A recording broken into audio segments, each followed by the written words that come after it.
Thank you so much. I love you too very much. Hi, everybody. Can you hear me okay? Just give me a thumbs up if you can. Okay.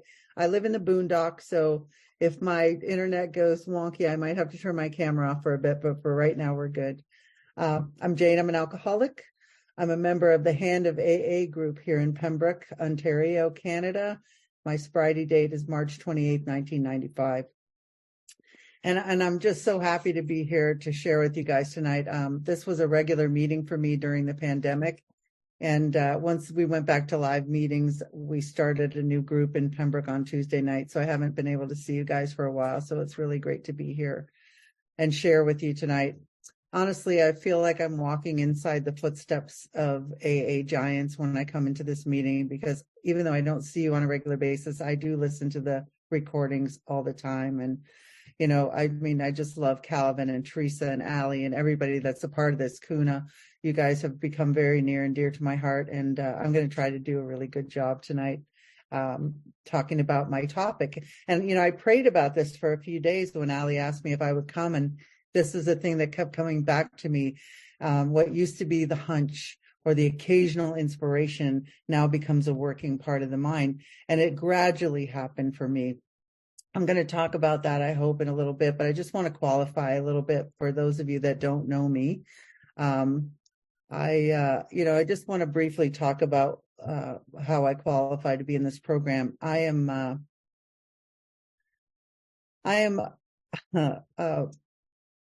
alcoholic through and through. I mean, I started out like a lot of people, drinking to escape, drinking to fit in. It was fun for a long time, I thought. And, I started really young, drinking and using other substances, all based on low self-esteem, wanting to fit in and be a part of. And, I had trouble. I had trouble with personal relationships. I was married and divorced twice before I was 21 and had a kid. And my life was going nowhere. It was all about partying. The party was on from the time I took my first drink. I, instantly blacked out. I instantly got in trouble.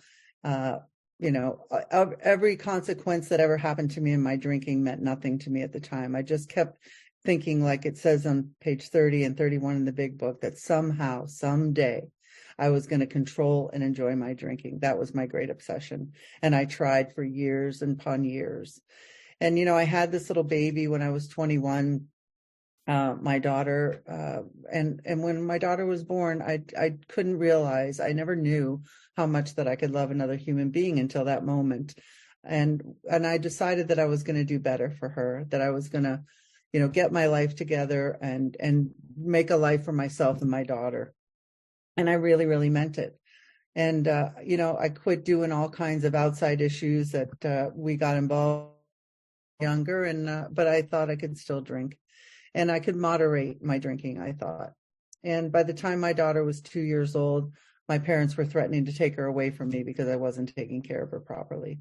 And then, then I really got scared and I said, this is it. I'm really going to change my life because I love my child. I love my baby and I want to do right by her. And so for a time, I was able to do that. I was able to go back to school. I had a lot of help from my great enabler parents and, tried to make a life for myself and my daughter and, tried to moderate and control my drinking during those years. But I drank all the time. And I drank for the effect that alcohol produced for me. I realized after I came into Alcoholics Anonymous that every decision that I ever made in my entire life was based on fear. I was afraid all the time. I had no connection to a power greater than myself. I was the power.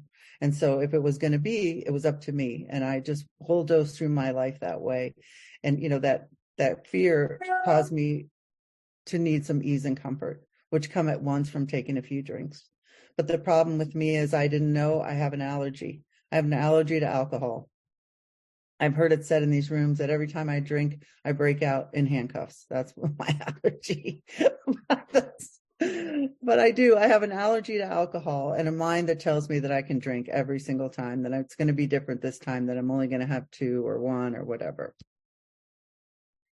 So my alcoholism is a lot more than just drinking. But at the time when I first came into AA, I thought that's what it was about. But drinking was the solution for me for many, many years, the solution to fear and problems with personal relationships and depression and feeling useless.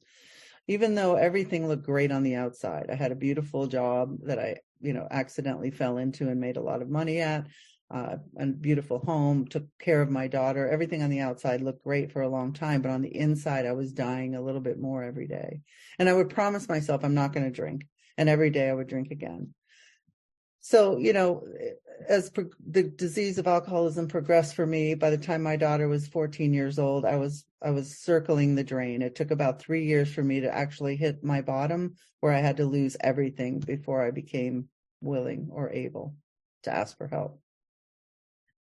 So I finally knew loneliness like no non-alcoholic could possibly know it. And on March 27th, 1995, I'd made a decision in a blackout drinking to end my life. Took a gun, put it to my head, and pulled the trigger. And I woke up from a blackout smelling gunpowder. My ears were ringing. I had shot the ceiling in my bedroom, and my beautiful daughter, who I loved, who was 14 years old, was trying to get into the room to see if I'd killed myself or not. And that was the end. That was my moment of clarity. She said to me, "Mom, you need help." And I heard her. That was my first moment of clarity. There were many more to come later on in the years, but that was my first. And if you've heard me before, you know me, you know that I talk about this something, something in that moment made me think of calling Alcoholics Anonymous, even though I'd never been to a meeting, didn't know anything about you. But something had me pick up the phone and call that day, and I did. And I went to my first meeting the next day, and, something just kept me sitting there. I wasn't able to hear anything or understand anything that was going on in that meeting, but I did learn two things at that first meeting. I learned, one, that I'm an alcoholic. Up until that moment, I didn't really know what was wrong with me, but I knew then. And the second thing I learned was you had the solution. And then someone said, do you want to change your way of life today and pick up a chip? And I said, yes.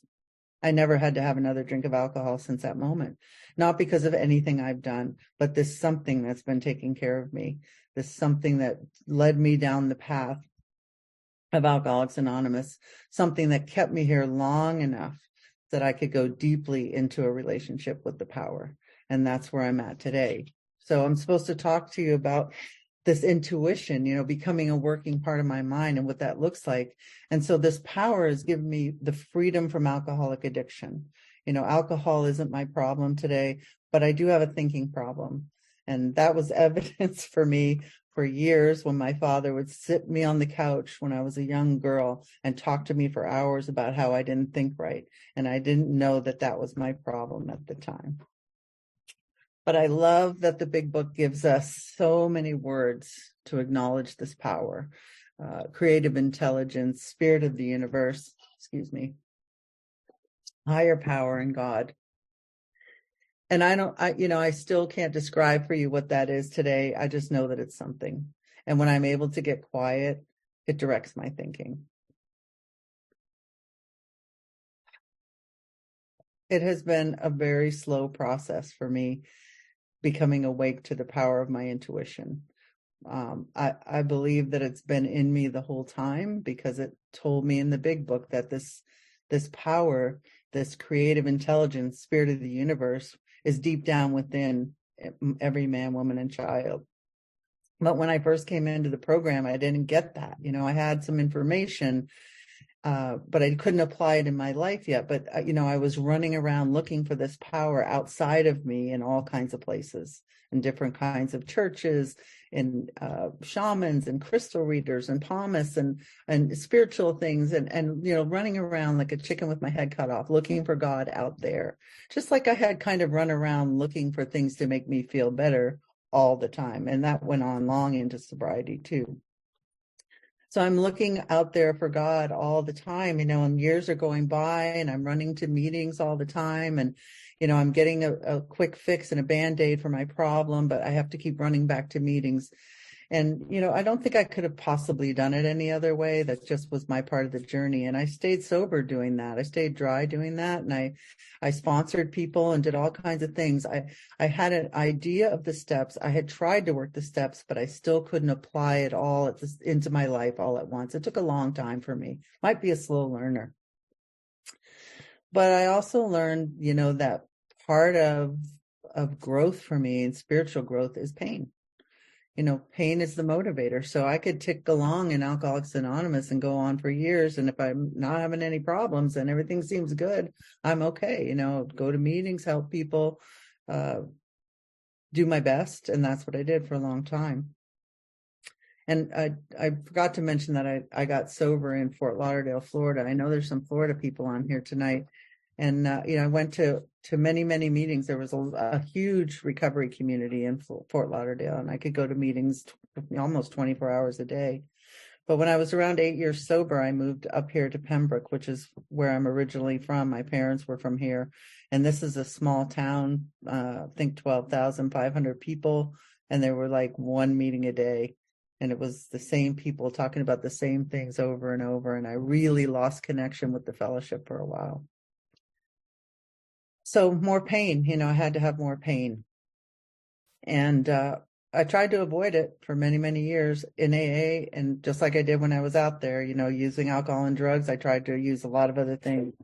But finally, after years of this and not having any connection to this higher power, really, that I could put my finger on, I realized through going to a women's retreat, I was introduced to one of my first real spiritual teachers, and her name was Katie P. I know she spoke on this meeting many times, and she opened up the big book and things to me in a way that nobody had ever had before. And that started my real journey toward this intuition and this power. I'm so grateful for Katie, and there's been so many others after that, Butch and Allie and so many others. So I have a history of this loving God, directing my life, working in my life, even without my permission. And, but I chased it, happiness outside of me still over and over. I had no conscious contact, and self-reliance was beginning to fail me now in sobriety. So I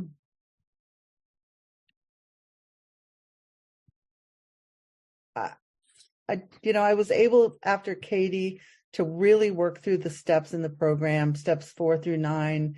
And I had to free myself of all the resentments, and I had to free myself in doing my amends, which I did. I really was able to clear away the wreckage of the past finally, because all of those things cut me off from the spirit, from the sunlight of the spirit, all my character defects and all those old wounds that I needed to heal. I just want to share 2 little quick things. My sister, I have a sister that we grew up together, and when I got sober, I think I tried to make amends to her, and she didn't want to have anything to do with me. And for 22 years, she would not speak to me or be in the same house with me or the room with me. And, we just accepted that that's the way it was going to be. And my sister got sick some years ago, and I flew down to Florida and asked her if I could make amends to her. And I took her out for lunch, and she proceeded to tell me everything I'd ever done wrong in my entire life. And all I could do was tell her I never meant to hurt her. How can I make amends? And I couldn't in that moment, but by the grace of this power and by me taking the actions, the next day my sister phoned me and said that she forgave me. She thanked me for taking such good care of our mother, and we were able to have a relationship, and that wound was healed. I also have been able to make this living amends to my mom, who I brought to live with me 2 years ago. And I've been taking care of her ever since. And it's been really one of the most beautiful, but also painful experiences of my life, watching this woman who stood by me through all of my addiction and all of my alcoholism and all of my trouble in life, that I get to take care of her in her life now. And, there's this intuition. I'm like a doer, I want to get the job done, and I'm a busy person, got to get it done. Come on, Mom, I got to get you in the shower. Let's go. I'm like the drill sergeant. And, I'm halfway through the process with her one day, and something said to me, slow down, Jane, you're going to miss it. I was going to miss this beautiful, intimate, probably the most intimate moment I've ever had with my mother. Well, she's 93 years old and I'm taking care of her. I'm giving her a shower. I'm putting lotion on her. I'm fixing her hair. It was one of the most beautiful moments in our life together. She loved it and I loved it. And it's that intuition, that's something that helps me slow down and practice, practice. So I'm so blessed to be able to take care of her, and give back to her. I can never repay her, and I can never repay Alcoholics Anonymous for everything that I've been given. So, I began this practice called active forgiveness. Forgiveness is an action for me. It's not something that I feel. It's something that I have to work at and do. And my husband's family was equally oh my gosh, they were very difficult when I came to Canada and got together with my husband. His family wasn't very happy about the whole situation. We have a farm. It's been in their family for I think he's fifth or sixth generation here, and me coming on the scene was an unhappiness for the rest of the family for whatever reason. And there was a lot of trauma that happened for us in those years and for our kids. And I had to practice this active forgiveness. I've got this something that tells me I can't move on from this unless we forgive. I began to feel in those years, that intuitive power really becoming a part of my mind, because I wanted to be, I wanted revenge and I wanted to be hateful and I wanted to get them back for all the things that they were doing to me and to my husband and to my kids. And this something just said, you got to forgive them. It's an action word and it's active. And so how do I do that? Like, in my meditative prayer, my 11th step, it looks different than yours probably. And it should, it's a very individualized thing, I think, for us. And for me, meditative prayer involves a lot of visualization. I'm visualizing what I want my relationships to look like. I want to visualize my relationships now, healthy, loving, and positive with other people. It's joyful and it's active, and I get to do that and see these outcomes, change the outcomes of the way relationships have been. And it has worked so beautifully. What used to be just this awful part of our community, because we all live so close together. I mean, our street is our last name, and all up and down the street are brothers and sisters of my husband. And so we have to be able to forgive. And, it means I love them from a distance. I don't have to make them part of my everyday life, but I do have to actively forgive. And that's another part of that intuitive thought that comes to me. It's part of my mind. I don't even have the capacity to be hateful anymore or to be angry. It takes up way too much energy. And I just find that loving is better and easier, even if it's from a distance. I struggled with meditation for a long time too. When I first came into AA and I listened to all these gods and goddesses of spirituality and sobriety talk, I used to think, oh, I'm going to be like this goddess with this flowy gowns and flowers in my hair, and I'm just going to levitate around the fields and it's going to be beautiful. And that has not been my experience. I'm way more concrete than that. And I have a mind that never stops. So my meditation looks a little bit different, and I've tried listening to CDs and, guided meditations and all those things, and they work to a point, but to really get connected to my higher power, I have the most beautiful, awesome, four-legged therapist that I get to go out and see every morning on my farm, my horses. And so, I stopped fighting this that it has to look a certain way. Meditation for me, when I wake up in the morning, I instantly connect with my higher power before I'm even awake, because I know that's when my subconscious is active and I can subconsciously and consciously make connection with my higher power. That's something that guides me. And I actively do that in the morning. And on my way to the bathroom, it sounds so corny, but I do say, thy will be done before I'm even awake. That's how I start my day. Because, when I'm running the show, it's a disaster. When I'm running the show, it's a complete disaster. And I have proved that to myself over and over again. My judgment is not always good. And so I'm better to let that lie in the hands of my creator. So my moving meditation in the morning is a beautiful thing. You know, I have these intuitive horses that I'm blessed with, and they reflect back to me what my subconscious is doing. You know, even when I go out there and I have a smile on my face, if there's something bothering me that I can't even vocalize yet, or I haven't even been able to bring it up, they're going to reflect it back to me. And it's been such a blessing. And I get to do that every morning. And I get to help other people to do with the same process. You know, I've been able to do some training and help other people access, you know, those things that have to come up and those things that have to come out.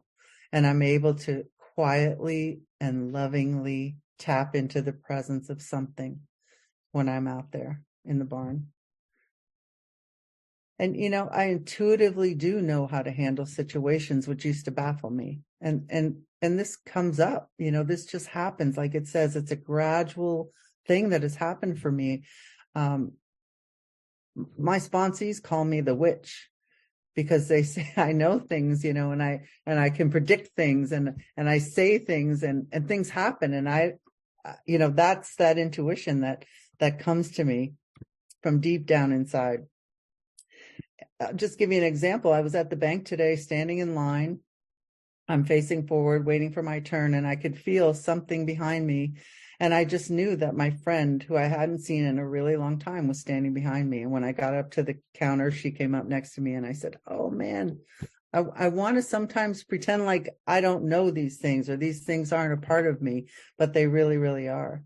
And, you know, I take no credit for it. And of course, it doesn't work 100% of the time because I'm just human like everybody else. But if I can get quiet enough, if I can, you know, if I can get centered enough, I can clearly hear the voice of intuition, the voice of my higher power, which I call something, speaking to me deep down inside.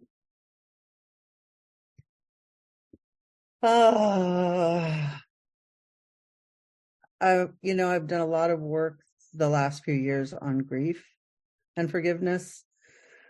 Using meditative prayer, you know, I can be free to unconditionally love other people. And I have had to learn this a really hard way with my daughter, who I love, as you know. And she's in her 40s now, has 2 kids of her own, and they live close by and have, you know, we're very enmeshed. We were very enmeshed in each other's lives, big part of each other's life. I love my grandchildren. We're like soulmates. And because of my inability to accept her decisions, because I had expectations of how she should be, I was judging her as a parent. 2 years ago, Christmas, she cut me out of her life and my grandchildren's life. And it was probably, you know, the hardest 2 years of my sobriety so far, because I miss them terribly. And I had to learn the hard way, you know, what this unconditional love that this higher power is asking me to be, especially with my own family, looks like.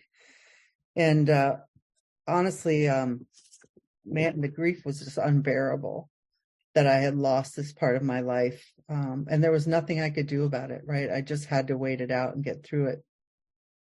In that moment, you know, when my daughter walked out the door, I had a sponsee walk in the door with the same name and the same birthday as my daughter. And I see her here right now. Hi. She walked into my life and sort of stood in the gap for me in that time and place, and became a part of our family. And I love her so much, and she helped me so much. You know, we think we're helping sponsees in this process, but really they're helping us all the time. And, you know, she was there for me and beautiful. And I'm ever so grateful for that I allowed myself to go through that process, but I had a friend and sister and daughter stand beside me to do it. So how do I experience God? I experience God in mercy and in forgiveness and in healing and in faithfulness. So if that's how I experience the higher power, then that's how I have to be so others can experience it too. So I have to be faithful and forgiving and have mercy and love unconditionally for others. And that includes my daughter. I know that I don't have to look outside myself anymore, that this is an inside job. And it's been a brutally difficult but beautiful experience all at the same time. That feeling of letting go and letting go and letting go over and over has just been amazing, because now I can fill myself up, fill myself up, fill myself up. And I just try to remember to listen to that intuition. I turn to it regularly. It is an absolute working part of my mind. And I'll just tell you one other little story. So last summer, I was at a conference and there were 3 presenters. And, before, there was a woman there who was one of the presenters, but before she ever opened her mouth, this something kept telling me, ask her to be your sponsor. And I'm thinking, why are you asking me? I don't understand what's going on. But over and over, and finally, I just had to go up to her and talk to her. I kept going around and then leaving and going around, leaving, trying to get up the courage. And I finally got the courage to ask her. And I said, I don't know what's going on or why, but I feel like I need to be connected to another human being right now. I feel like I need to be connected to you. And she said, yeah, great. So we'll start talking. We exchanged numbers, and that was on the Saturday. And on the Sunday, I left that conference and started driving home from Toronto to Pembroke. And on the way home, I got a phone call that my 2-year-old granddaughter, who was a twin, was being rushed to Sick Kids Hospital in Toronto, that she had coded out, and they were rushing her to Sick Kids. And 2 weeks later, we took her off life support and she passed away. And had I not listened to that something that told me to ask this beautiful woman to be my sponsor, who has walked me through the unbearable grief from that passing, I don't know where I would be. I don't know what would have happened, but, I don't believe there are any coincidences in Alcoholics Anonymous. And when I get that urge from something inside of me, I listen. And I'm so grateful I did. And I have this amazing bond and relationship with this woman only over the phone, because we've only met once. But we're going to spend some time together in February or January, and I'm really excited about that. So, I listen to that voice within. It speaks so loudly to me now. What used to be just a whisper or an occasional idea has become a working part of my mind. And that is because I have taken the time, I've opened my mind, I've opened my heart, and I've done the work. And now, my joy in life, I love Alcoholics Anonymous so much. My joy in life is to bring other women through the work. And I'm very active in Alcoholics Anonymous. I mean, it's not my whole life, but it's a big, big chunk of it. In the big book, it says some of us are so situated we can devote most of our time to the work. And that's me. We have this beautiful farm. We open the doors to everyone. We share this place because we've been so blessed. We do meetings here with bonfires, and people come and play with my horses. And it just fills my heart so much to be a part of this beautiful life that Alcoholics Anonymous and you have given me. It's unbelievable. I have to pinch myself sometime because it's so good. So I know I have a brain that's trying to kill me. And I have a heart that's really fickle. But my gut is where my higher power lives. I cannot think my way to God. I tried that. I cannot wish my way to God. I tried that too.